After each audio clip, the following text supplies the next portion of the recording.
I forgot to mention, with this one on the previous story, this actually, I got once again Rexall Drug in Sisseton is where I got the original.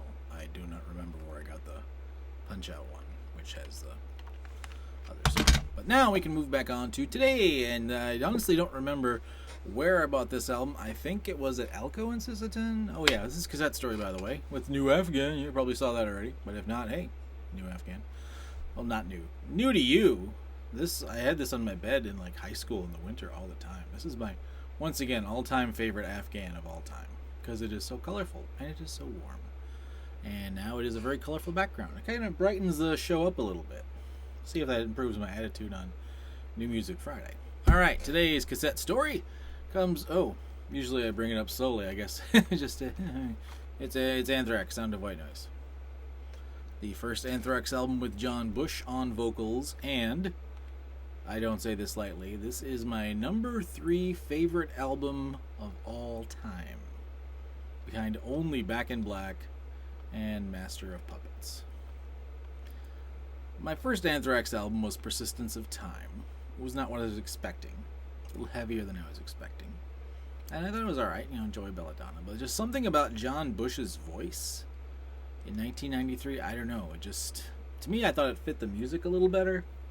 And just this album, they just went for it. I mean, they had a new singer, they had a new focus, and it was, like they saw how Metallica and Megadeth were doing, Countdown to Extinction and the Black Album had come out, and these guys are part of the big four: Metallica, Megadeth, Slayer, Anthrax. Granted, they're also, the fourth banana on that list usually, so there's that.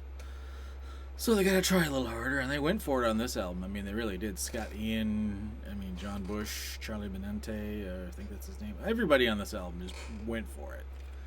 Potter's Field just slams in your face. The first single only, very sing-alongable. Room for One More, just a stomp. Packaged Rebellion has a nice slow start and a build. High Pro Glow, another one, a good stomper. They have a lot of good stomping songs. Invisible, good fast one. 1,000 Points of Hate, timing into the 1,000 Points of Light. Black Lodge, inspired by the show Twin Peaks. Very creepy song. The uniquely named C11H17N2O2SNA, Sodium Pentothal. They actually named the song. They sing about it in the song Sodium Pentothal, but that's the chemical name for it. Then they have Burst, which is another super heavy one. And this is not an exit, which is a great ending to this album. There's not a track on here I skip when I listen to it. Like I said before, Back in Black's my favorite album, but I'm kind of sick of, Rock and Roll Like Noise Pollution. Metallica's Master of Puppets, I love that album, but I get to Orion and I start to, drift a little bit, and then Damage Incorporated, I'm like, you take or leave that one on the end. But this one, I am not sick of any of these songs yet, and this is one of only 2 cassette tapes I wore out. It was this and Great White's Twice Shy, which admittedly I got my first copy, I got used, and it was already, had been listened to a lot, and one of the spools was a little not quite aligned properly. It was a little loose already, so that one didn't have far to go. But this one I legitimately wore it out. I had a car cassette deck, and I listened to so many cassettes in that car, one of the tape heads was pretty much wore out, and it would cut a little ribbon into the cassette if you listen to it, so you had to flip it onto side B to listen to anything. Otherwise, it would crinkle the cassette a little bit and ruin the audio on it, really. So, I don't know if anybody else had that problem. I guess I never really looked into it, but yeah, I had that problem with my tape deck in my car back in the day. Of course, when I switched to the little cassette adapter, that is the one thing. Those little cassette MP3 adapters, they sounded so good.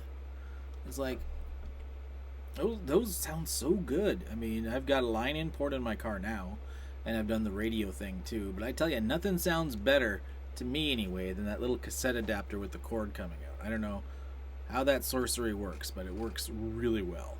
If you've never listened to one, it works way better than it should. So let's take a look at the goods here. Another album. This is Elektra Records, again, part of the Atlantic Warner Brothers family, like Skid Row, Slave to the Grind. There you go. There's this group shot I have on a t-shirt for this album. I actually have t-shirts for my top 3 albums of all time. So this would be one of the harder ones you'd probably find to get, because Anthrax They're back with Joey Belladonna now, and John Bush is done. Pretty much, he told Anthrax, "Now I'm done." You know, the John Bush era. I mean, everybody was nostalgic for the Joey Belladonna era of Anthrax, but it's at the cost of the John Bush era of Anthrax, which I thought was really a good era for Anthrax. Really, I mean, they had a lot of good songs. I mean, they had good songs with Joey. They've got some good songs with John. You know, they did an album of Joey covers called "The Greater of Two Evils." And I wish they would do a sequel of that where Joey sings some of John's songs, but I doubt that'll happen because they're just kind of flushing this out of their history. It's like their 90s and 2000s output just doesn't exist anymore. But their last two albums with Joey, I mean, were great. I mean, For All Kings was really good, and Worship Music was amazing. Anthrax is I've been doing a top 20 albums of the year now since, well, it used to be top 10, but I've been doing a top albums list since I started my radio career in 1992, college radio-ish. So I've been doing it for a long time, 28 years worth. And Anthrax is the only band to have a number one album on there twice. It was this and then Worship Music. I've had no other band or artist be on the top of my list more than once. Anthrax is the only one to do it twice. So, yeah. I haven't seen them in concert. Ugh. I'm running out of time because they're not getting any younger. Now with the whole coronavirus business, who knows if I'll ever get to. They were playing a show in the cities, and I was going to go, but there was a blizzard. And I figured they would reschedule, so I called to see when they were rescheduling, and no, they showed up and played the concert. Of course they did.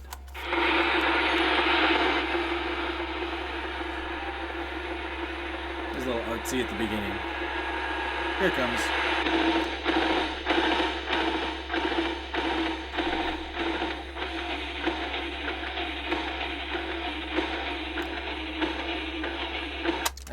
There's a playlist on Spotify, actually. John Bush years. Anthrax John Bush. It's got all the John Bush albums. Some of them come and go on Spotify, and I don't know why. So they were bouncing around a few record labels in that time. So some of the John Bush era albums are on Spotify, and then they're not. So hopefully they are. I mean, there are some not as good albums John Bush did with Anthrax, but I'd recommend this one. Volume 8, The Threat Is Real, and We've Come For You All are all really good. The other ones have some good songs, but you know, those I think there's only one other one, like Stomp 442, which was, I don't know. It had some good tracks, but it's a very front-loaded album. It's like you get past the first 3 songs, and then it seems like the rest is filler. But we'll get to that album when I come up on that cassette. In the meantime, I'm doing it on the other side now. Confused myself for a moment there. So yeah, Anthrax, Sound of White Noise. Never heard it. You should. Till next week.